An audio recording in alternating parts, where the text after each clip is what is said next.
TV Talks. Welcome. It's Dr. Matt Parker. We're on the Bedside Manor series right now. It's the takeover. Rick, how are we? Oh my God, I'm telling you, a little gassy, but I'll be fine today, Doc. Gross. What makes you so gassy? You know what? I'll tell you, it's, coming back from Alaska, I was eating great food, and they offered me some really good goat cheese and things like that. And I'm going to tell you, as a flexitarian, I flexed a little bit, but it was, I'll be good. I'll make sure I keep them silent, but violent. That's, pray for me, everyone. So, but today, moving into our topic, we're going to talk a little bit further about food. No, food. There you go. There you go. I would tell you, I'm not one to promote one type of healthy eating. Some people like vegetarianism, some will like keto. I know Rick does the flexitarianism. I really like that a lot as well. But I would say that people aren't consistent with their nutrition. And sometimes we all break, myself included, Rick included. Holidays come up. But more than anything else, is something I'm starting to notice more and more, is that people have a trigger that sets them off to eat unhealthily. Right. All right. So can you talk more about that, Rick? I'll... Two things or 3 points that I talk about nutrition. I do one, let's use a little bit better language. Right now, when we're just sitting, Doc and I, we're doing what's called nourishment. Nourishment means we don't have anything specific that I'm training for. Prior to me going to Alaska, that's a specific event. So nourishment, I'm a regular flexitarian. Now, nutrition is what some people hashtag or slash what is a diet. It's a small, 8 to 4 weeks where you're kind of mirroring a certain amount of caloric output or depriving yourself of it because you have to do something specific. But as we all know, that's not sustainable, all right? The other thing is understanding that our bodies, all right, are like cars.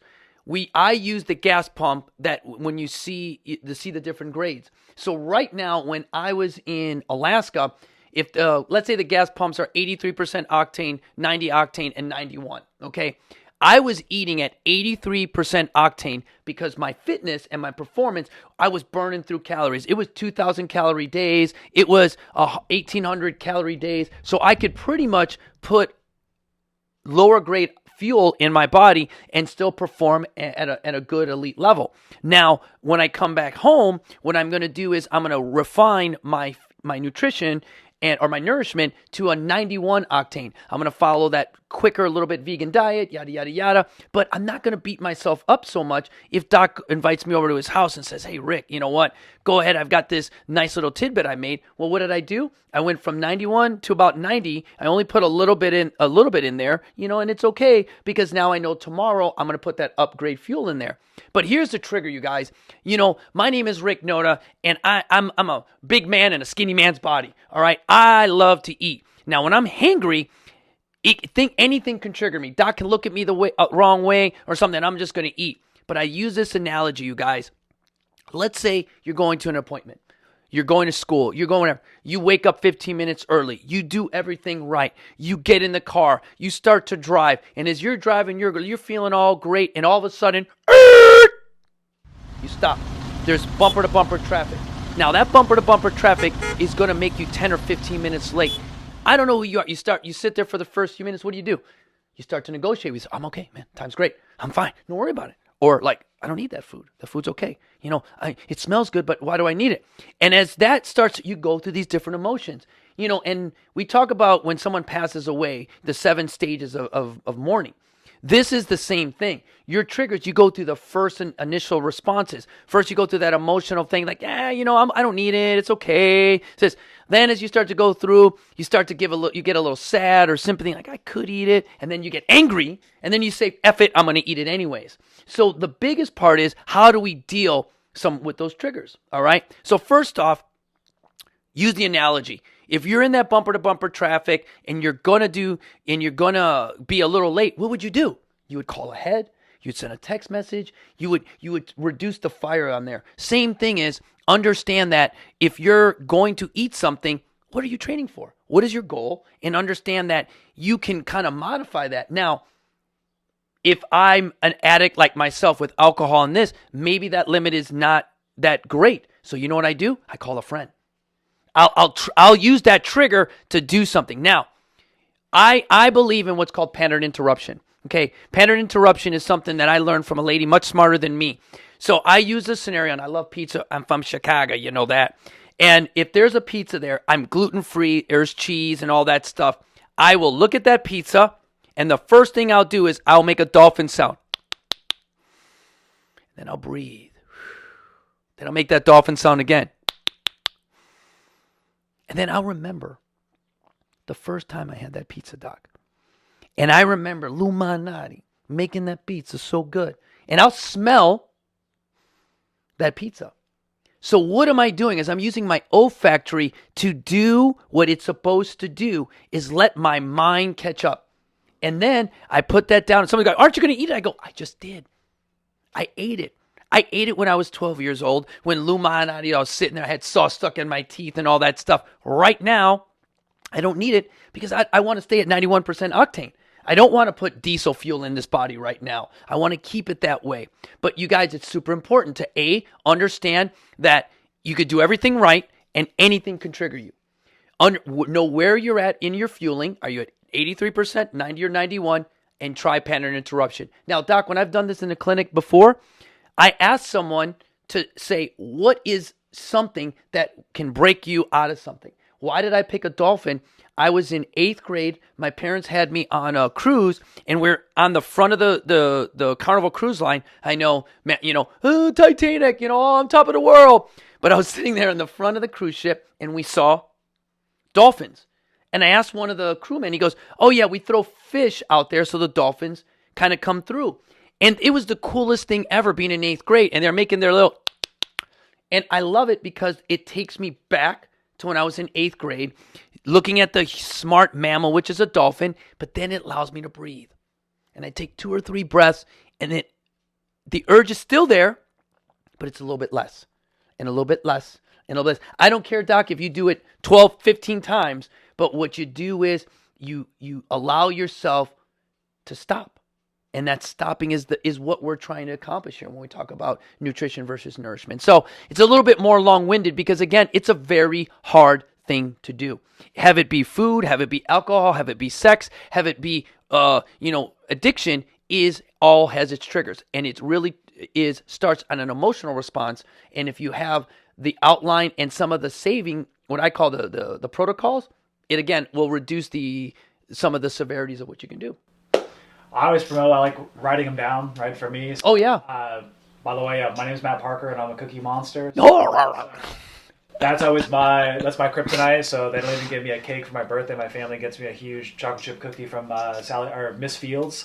So Chicago-based. I can't have cookies in my house. So, I don't want to... So we talk about decisions. I don't want to have the decision to not eat the cookie. So if it's not inside my house, problem solved. Out of sight, out of mind. Out of sight, out of mind. I have to physically get up, go to the store, grab my keys to go buy cookies. So I'm in there, and it helps. Do I still eat cookies? Absolutely. It's my favorite thing on the planet. But for me, that's always I had to write down and figure out what was triggering me. So normally for me, it's stress. So I remember in school, just studying for exams and things like that. Just when it got closer and closer to exam day, I would stress eat, and cookies unfortunately was my heroin. So I knew I had to keep it away from the house, and then from there it's just able to out of sight, out of mind is exactly what you said. So that's the way I personally go about it. I love the way Rick talked about it today. But yeah, just being able to recognize those triggers is going to help you with whatever. And again, nutrition, I hate the word diet. I'm glad you talked about that. So the first 3 letters of diet, DIE, diet, it's horrible. It's always a temporary thing. It's you're trying to make a lifestyle change for the positive. So, Rick, any parting words? You guys, when I talk about ego, mine used to sit in 2 rooms, all right? I even had a Neapolitan Mastiff, and my ego was that big. Now you see my nice little dog, my Maltipoo Boots. She's small. Your ego a lot of the time gets in the way of that because, if you're an Ironman athlete, you're an age group athlete, or if you're a CEO, or if you're a teacher, a lot of times, you're like, I don't need this help, or I don't do this, or, that's for somebody else. No, man. You know what? Everybody needs protocols. Everybody understands that those triggers are out there. It really takes vulnerability and the ability to change, all right, to do that. So put your ego aside. Write the triggers down and understand that we're not asking you to lose weight. We're just asking you to get a little bit better. That's it. Understand yourself.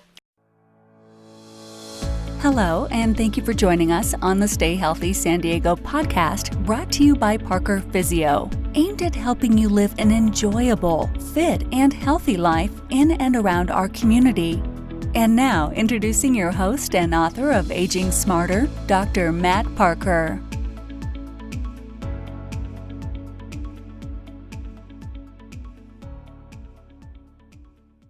Hello, everyone. Excited to be here today. I got an incredible guest.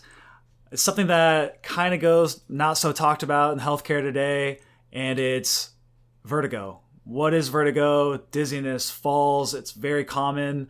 Your mom, dad, maybe someone you know is suffering from a fall. It happens all the time, unfortunately. And I went ahead and I brought in a vertigo expert, good friend, one of the best in the business, Kim Bell. Kim, how are you doing today? Great. Thanks for having me. I'm excited to be here. Yeah. So Kim, when I have guests on, I always like talking about kind of your story. Like how does one get into vertigo? I'm curious on that. Where does your story start? Okay. Well, I think my story starts when I was 10 years old, when I personally had my first episode of vertigo. I don't really remember much except feeling like I was spinning in like a black tunnel and throwing up. And my mom took me to the emergency room, and I got a shot, I passed out, they gave me the drugs, they sedated me, and that was where vertigo started for me. But interestingly, when I was 10 years old, I didn't have a word to describe it, and neither did my mom, and neither did any of our doctors. And so I would say I suffered from vertigo intermittently, off and on, episodic vertigo, not constant, for 25 years before I figured out what was happening to me, why it was happening, and that something could be done about it. And so when I finally figured out how to take care of myself, which was about 5 years ago, when I realized I was a vestibular patient that no one had identified, I realized there were a lot of people like me out there that were falling through the cracks of the healthcare system, that were just going to the emergency room or going to urgent care and then going from one neurologist to the next, going from primary care to ENT and this and that, and not getting any solid answers as to what is happening and why it's happening and what can be done about it. And so I decided to, first of all, humble myself and share my story, because it's not anything you want anyone to know, that you're vulnerable, that you're a patient too. But I decided to share my story in order to let people know that I understand what they're going through and that I can help them. So that's where it started for me, basically. That's incredible. So you were a patient yourself. Yes, you kind of suffered I from am a patient. So they are, right? Episodic, kind of comes and goes. And so I'm curious now, just to get more clarification, like what's like vertigo, dizziness, like what really is vertigo? Like, can we get like a baseline, like better understanding what that means? Dizziness, vertigo, all that kind of fun stuff.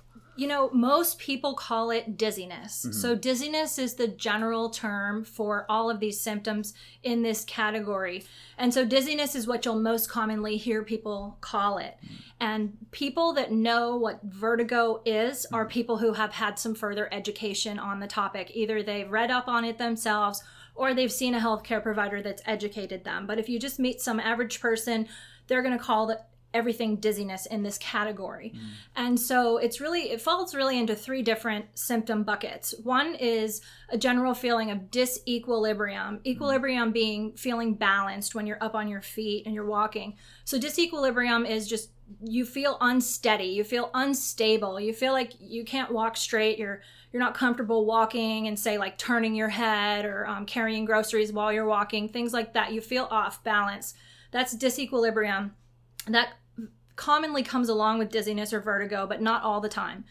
And then you have vertigo, which is defined as a false sense of motion when you're sitting still, or it can be a distortion of otherwise normal motion. So to give you an example, vertigo might be that I'm lying on my bed and I roll over to the side and I feel like I'm tumbling in a barrel off the edge of a cliff. Or I'm sitting up on the edge of my bed and I lie back on my bed and I feel like I'm falling through space into a black hole. So that's an example of vertigo occurring with a false sense of motion when you're otherwise still, like you've landed in the position where you are on the bed, but you still feel like you're moving. And it can be in a sliding fashion, like you're sliding to the side or like you're sliding forward and backward, such as in like a jerky car when someone's braking. Or you can feel like you're spinning, rolling, or tilting. Those are the different ways people feel that they're moving.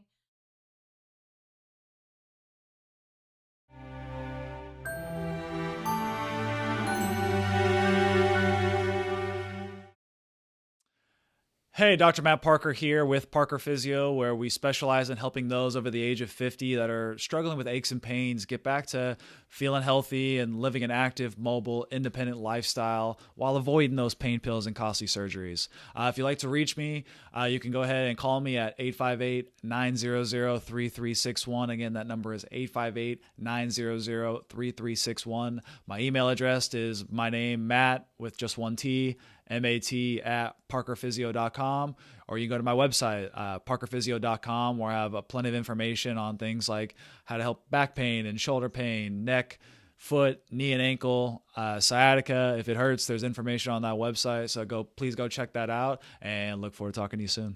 Take care. Thanks for checking out our videos.